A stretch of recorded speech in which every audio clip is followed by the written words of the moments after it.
Hey everybody, and welcome to this side of the homestead, Grumpy Acres Farm. So we were blessed with 72 cases of raspberries. So as if I haven't finished myself enough, we're going to go ahead and we're going to do raspberry jam. So I was actually making this raspberry jam, and he had walked in, well actually he was helping me clean, and he goes, "What are you doing?" when he saw how I was doing it. And I said, "I'm making old-fashioned raspberry jam." And he's like, "I've never seen that before." And I said, "I don't know what to tell you. This is how you make it." So he said, "You got to show people that." And, you know, because, you know, inevitably you get into making jellies and jams and that kind of thing, and syrups and all of that, and you need pectin or you need sure gel, and there's extra ingredients that you have to put in there, and we're not really just getting the true nature of the fruit anymore. So I'm going to show you guys how to do that. You can come along for the ride. This is something that you can process within 20 minutes and then take it to your canner. You're just going to water bath it to your specifications. You go in there and look. What I do is I put it in for about 15-20 minutes, and then I check it and look at how it's dripping off the side of the jar. I just turn it sideways, and if it's drip, drip, drip, drip, drip, then I put it in for another 5 minutes. And so just until it's a nice slow drip, and then I know it's going to set up just fine. So come on with me. We're going to walk you through this. So the first thing I'm going to do, we can do this on a small scale. We can do it on a large scale. When I was doing it before, I was actually doing 52 cups each of 52 cups of fruit, and then I would use 52 cups of sugar. I know it sounds like a lot of sugar, but this is the old-fashioned way. The pectin takes the flavor out of the fruit, so does the sure gel, and the sugar preserves what's actually there, so it's super nice. And what I do is I do this, and I'll explain to you towards the end. So we're doing 4 cups. G actually cleaned these for me. You can see we have a little bit more than 4 cups. Not a big deal. It just means I'm going to end up with more jam than I do syrup. So, which is fine with me. So I've got my oven going, and I have this little meat masher, and I think this was Pampered Chef, if I remember correctly. It is. And so I just got this little masher, and so I'm going to come through, just kind of chop everything, kind of get it ready. Kind of do this. You can already smell the raspberries. And this pot, honestly, I was a little bit afraid, only because of the volume that I did before, to use a smaller pot. This is fine. It's just going to go a little bit faster for me, so I'm okay with that. So once I get that, sorry about that. Once I get that mashed down, then I'm going to take just a regular potato masher, and I'm going to come in and I'm going to mash just like you do potatoes. Come in and mash them. Now, Mrs. Hacks came over, and she got her 4 cases of raspberries, and I told her, I said, "Here, you got to taste this," and I took the syrup out of the fridge, and she's like, "Oh my gosh, I have to have that recipe." And I looked at her and I said, "You don't have the recipe for old-fashioned jam?" And she was like, "Nope." And I was like, "All right, here we go. I'm breaking it down for you." It's so stupid simple, guys. You're not going to believe it. If you've ever been out to California and went to Knott's Berry Farm, and you had Knott's Berry Farm jam, this is how you had it. All right. So this is coming up to a nice boil. So let's see, maybe G can bring the camera over, and you can kind of see what I'm looking at. So this is coming up to a nice boil. So now is the time that I'm going to go in and I'm going to start adding the sugar. So 4 cups of fruit, 4 cups of sugar. Now this is pure cane sugar. So just whenever you buy your sugar, and Great Value has it, whenever you buy your sugar, just go ahead and make sure that it's pure cane sugar, and it'll be fine. We're just kind of spreading this in nice and slow. Right. So one of the tips that I can give you for this, if you'd like, you can actually take your sugar and you can heat it in the oven first. Now, the whole tale is, if you heat it in the oven first and just get it warm, it's going to melt down better. I really don't see a difference, guys. You know, just take it nice and slow. You know, when you go nice and slow with this and you're patient with it, good things happen. Again, the ratio on this is 1 cup of fruit to 1 cup of sugar.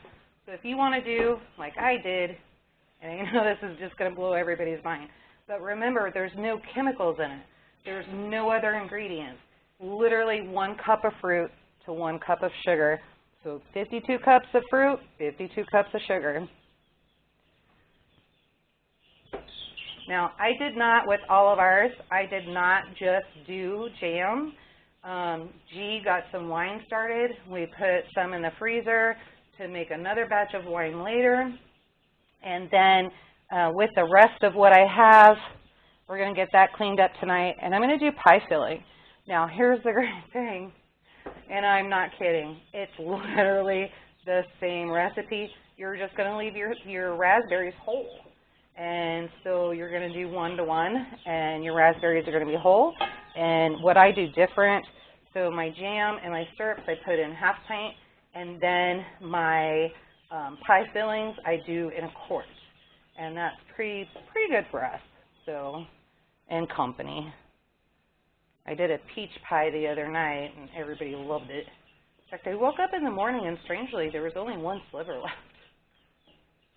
I wonder why that happened. All right, so we're just going to throw that on in there. And basically what we're going to do after we get all of this together and mixed together, and what we're going to do is we're going to bring it back up to a boil. Take about 5 minutes, I don't know. And so, yeah, probably about 5 minutes. Everybody knows what a boil looks like. Now, the more you do, this is just a small batch. So the more you do, the more time you're going to need to bring it to a boil.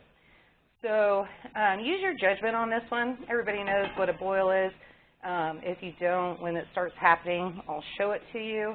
And what we're looking for, we want it to be kind of a gel in there, so it's going to come to a gel. And well, it's actually already starting to boil. So it's not a through boil, but I can tell it's already starting. This probably won't even take 5 minutes. So as soon as we get to that point, we'll show you exactly where we're at. Then simply it's time to put it in your jars and get it in the water bath. Now use your water bath specifications like I said. You guys be the judge of that. And then you'll be ready to go, rock and roll. Now I find when I do larger batches, what I find in the larger batches, I think I just set this over to the side. When I do larger batches, the fruit will sometimes come up to the top, and I don't mind that. So what I do is I get a nice thick jam, and then the bottom will give me a syrup. And I shook this one up. I probably shouldn't have. I should have left it alone. But this is the nice thick jam, and so you can kind of see there's hardly any movement in there. So that's kind of what we're looking for that. I just did these last night, so they're still in the process of setting up.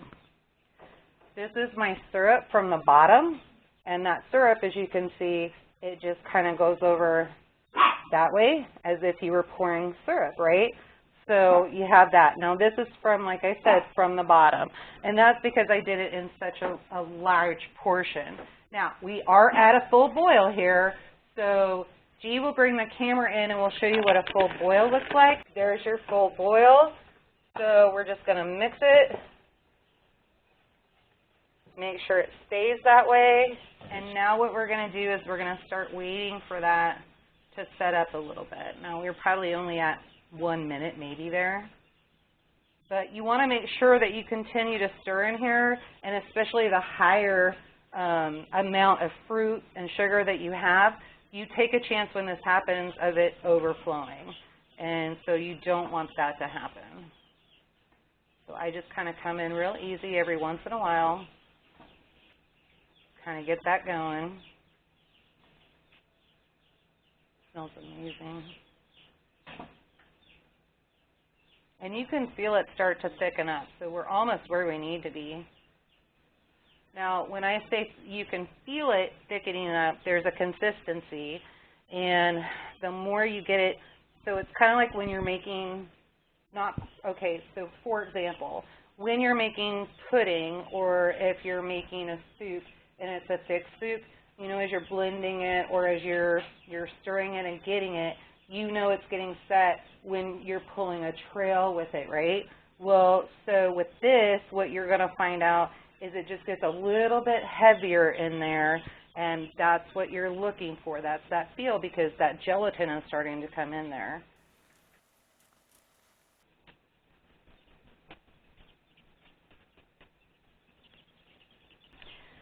So we're right at our 5-minute point, and you can see everything is bubbling. It's doing what it's supposed to do. Now, do you see this? That's called trace. So you have that little trail that's coming through, right? So I know it's going to be thick. I can do it either way, and I'm getting that. So now what I'm going to do, I'm going to go ahead and turn this off, and I'm going to throw it in my hot jars, and then I'm going to go ahead and I'm going to water bath it. So I'm not going to show you the water bath process. I think we pretty much all have that together. If you don't and you don't understand what I'm saying about water bath canning, let me know. Leave a comment, and I'll be glad to answer that question for you. Super simple and not rocket science, so you can get it. So anyway, that's that, and this is old-fashioned raspberry jam.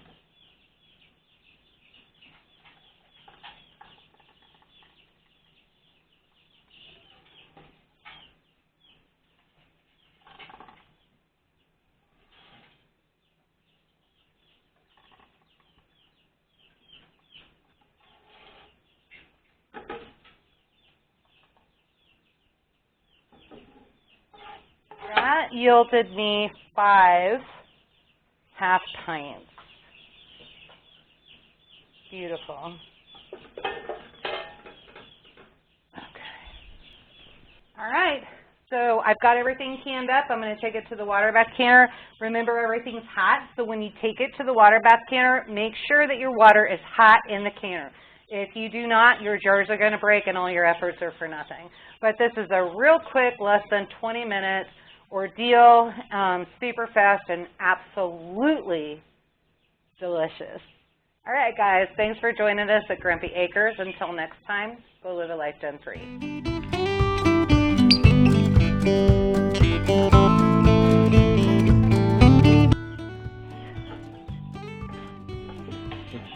What are you dancing? So I spilled it on my foot. That's wrong. Hot. So would you say we shouldn't can barefoot? I mean, accept the consequences if you do. I wasn't a baby about it. I'm not sure why you have to film it. It's like frying bacon naked. I don't fry bacon naked, so I wouldn't know.